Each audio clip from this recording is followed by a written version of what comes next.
Okay, last thing. So we're talking about top 5 picks who were labeled failures who turned their career around. Baker Mayfield, Sam Darnold. Is Trey Lance the next failed top 5 pick who will turn his career around? I mean, he's in a really good situation right now. Hear me out, okay? He's with a coach that believes in him. Mm-hmm. He's in an offense that predicates his skill set. All right, it's a run-first offense under center. He's in front of a very good quarterback in Justin Herbert. There's no pressure on him. And he actually gets to sit down and learn for a while behind a head coach that was a quarterback himself. I think that he's really on the path for the Chargers. If I think that Jim Harbaugh is going to treat him right, which I do, I think that he's on path for the Chargers to move him on to a team for some assets, and he can get a shot to compete for a starting job. I really believe that Trey could go somewhere like, let's say I don't want this to happen. Let's just say Mike McDaniel, he leaves Miami, and then Tua's out of there, and then it's all over. And then, you know what I'm saying? Trey goes over there, and things aren't too, stable, but at least he gets what we always thought he needed, which was time on task, somebody out of his way. He just needs to play. I do believe that there's a path for Trey Lance because in the preseason, I hate to do this, man. He looked good. He looked good in the preseason. So we'll see. I do believe there's a path for Trey because right now, if he really was, he's a bust. Let's just say that right now because we can't get away from that. He's looked at as a complete failure. He's looked at as a uniquely complete failure. Like he's a bust. Okay.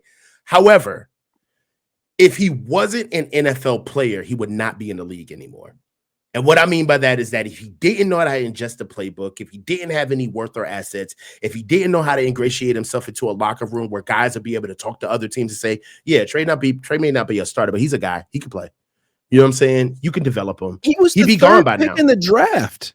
And if the Niners hadn't taken him, someone else would have taken him that high. And I feel like what we're seeing in the league is that when one of these highly paid, highly drafted quarterbacks, quote unquote, fails, it's often the team's fault. Mm-hmm. And we've seen it more and more. Like, well, who was the last top 3? Maybe Zach Wilson just sucks. Maybe Trey Lance just sucks. But a lot of times they're too young, they're too inexperienced, the team is too awful, and the expectations are too high. And once they get away from all of that stuff and hit their late 20s, it comes together. Like Baker Mayfield didn't get to Tampa until he was 28. Yeah. Trey's 25. Yeah. I mean, look at Daniel Jones, man. I am a huge Daniel Jones guy. You know, and I'm so glad that he's finally found a place where he's actually playing with a good team. He's 28.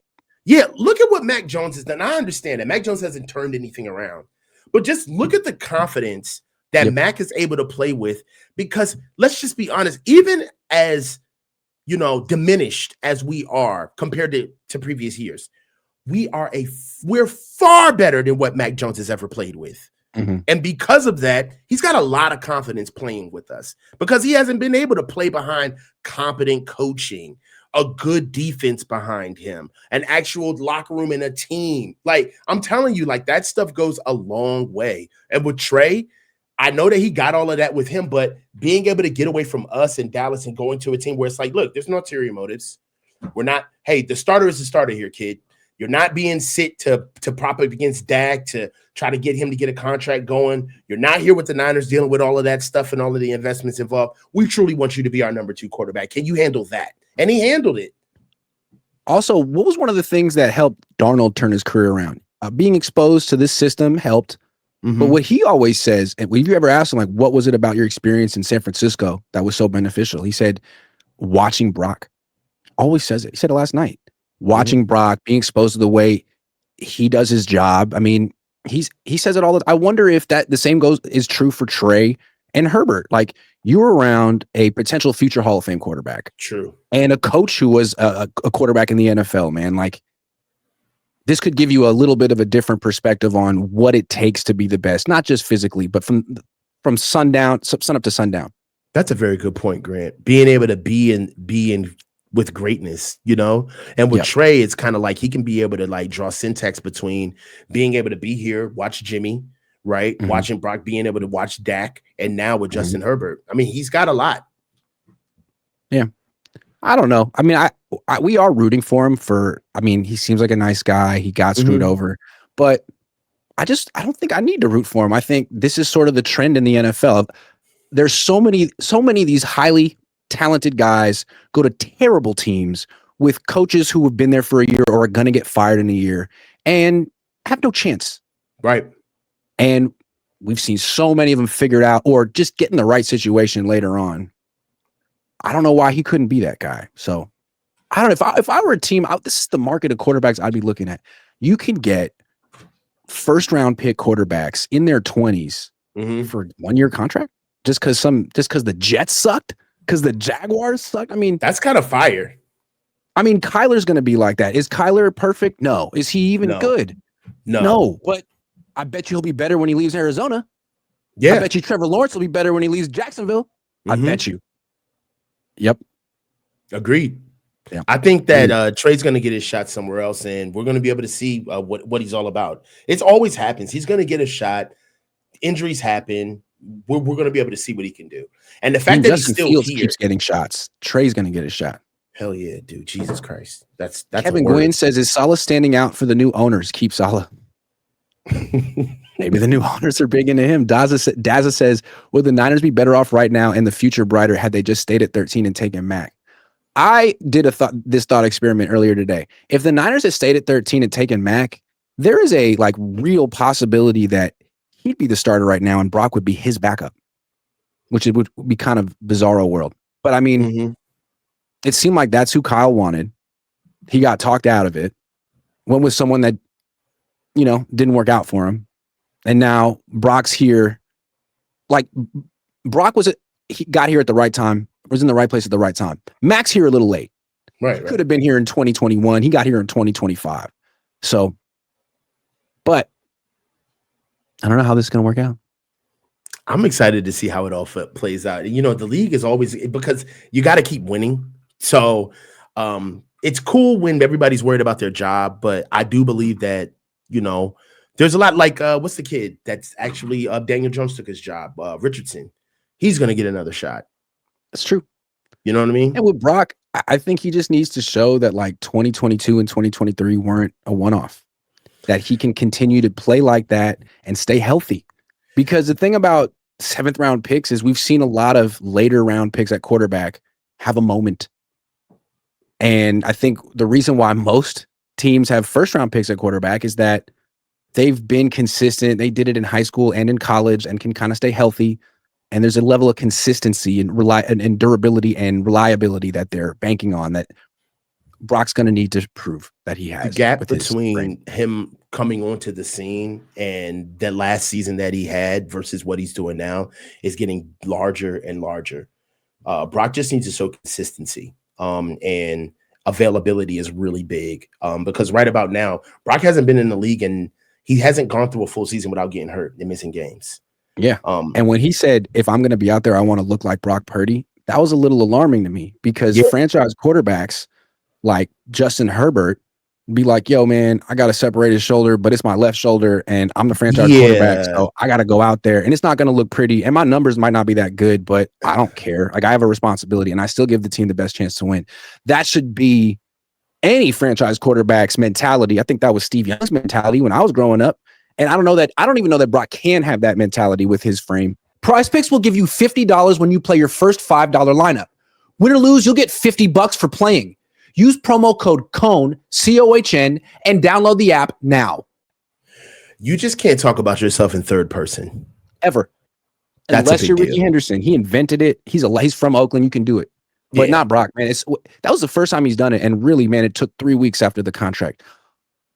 That's a big deal. That's why I said, him talking, I can't be Brock Purdy. Whoa. Who's Brock Purdy? Let's rewind that. What did you just say? Did you refer to yourself in third person? So look, bro, and that's why someone like Mac must be so refreshing. Because can you imagine how much Brock has changed over the last 3 years? Being the guy like, hey man, I hope you make the team, to being like referring to himself in the third person, highest paid player in franchise history. Wow, it's weird, bro. And he still dresses like his mom picked out his clothes. We're here. You got Mac coming in here like he raided his dad's. Mac looks like an extra off of Dick Tracy. He looks like he stole all his dad's suits, and he's like, "Yeah, I got it. Look at this. Look at this suit. My dad's had it since 1974, son." Mac looks like he walked straight off the set of Who Framed Roger Rabbit. Go suck an egg. I feel like Mac Jones has my sense of humor. I like doing little subtle stuff with a twinkle. Like this is ridiculous, right? And I feel like he has this deadpan. Like, is he serious right now? And he's not, but he is. Dog, man. I like that red double-breasted zoot suit. That's just so funny, man. And you saw what I asked Trent, like, can you describe the difference between Mac and Brock in the huddle? And he's like, yeah, Mac kind of keeps it light and Brock keeps it light. Yeah. And I feel like, well, that's what they used to say about Joe Montana, right? Mm-hmm. Hey, there's John Candy. Yeah. Yeah. I mean, and what do you mean? And also, it's helpful. Keeping it light also means like you love to have a quarterback that just kind of, or a leader that just kind of brings up the elephant in the room. Like, dude, we suck right now. Let's get this third down. Like, we fucking suck, bro. We don't get this. We're not getting back on the field. Like, that's, self-deprecating stuff like that goes a long way. And I feel like what was endearing about Brock was, like, Brock reminds me of like one of those child preachers. Like, he's saying the right words, but you're 10. Yeah. And why are you talking to me like this? You know what I mean? Like, you don't even pay bills. Stop talking to me about getting my life together. Like, what are you talking? Like, you. So, I mean, I don't know. Like, I feel like Brock needs a little bit of more personal growth for him to be able to grow that. When he took over for Jimmy, they needed him to be the 40-year-old, 22-year-old, right? They didn't have any time for him to be young. And I think he did a great job of being like, all right, you shut up. I'm in here. Let's do this. We're like, thank you, man. Because Trey was over here like whispering. Yes. And we're like, oh, we can't hear you, man. Like, we need you to grow up. And I think he did a good job of that. But he's so laser focused and intense that I think even like in certain moments where everyone's nervous because like the stakes are high, it's a little uptight. Maybe those are my words. But it seems like the opposite of loose, right? Mac's so loose, as opposed to Mr. Cole's, Mr. JC Penney over here, Mr. Laser focused. So all I know is it worked for Joe. If the leader of your huddle, if the quarterback of your offense is tightening up, the whole offense could tighten up. And we've seen the Niners record in the fourth quarter. Last couple of years. Well, my only thing is just be who you are, though. If this is who Brock is, then be this guy. You know what I mean? Whatever he is, guys are going to be able to tell when he's being fake. That's a big one. So, if Brock is kind of like a straight arrow general type guy, maybe some of it is tied to, his stature and, what we see in him. Like, it's kind of a little corny. But if that's who he is, then that's who he needs to be. I just think that it strikes in the face of a guy like Mac who's pretty laid back. It's a nice little dichotomy. It is. And if Brock loses this weekend, it'll be a nice little quarterback controversy. So no pressure. No pressure at all. Are you really going to dial it up after one loss? No. But other people might. I, of course, am much more measured and professional and mature. But other people get emotional. I can't control how other fans and analysts want, we'll see what happens. So Brock, I advise you. Control and relentless focus. That's what it takes.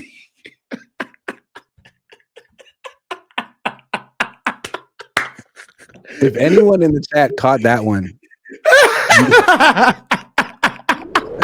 All right, guys. Thanks for watching.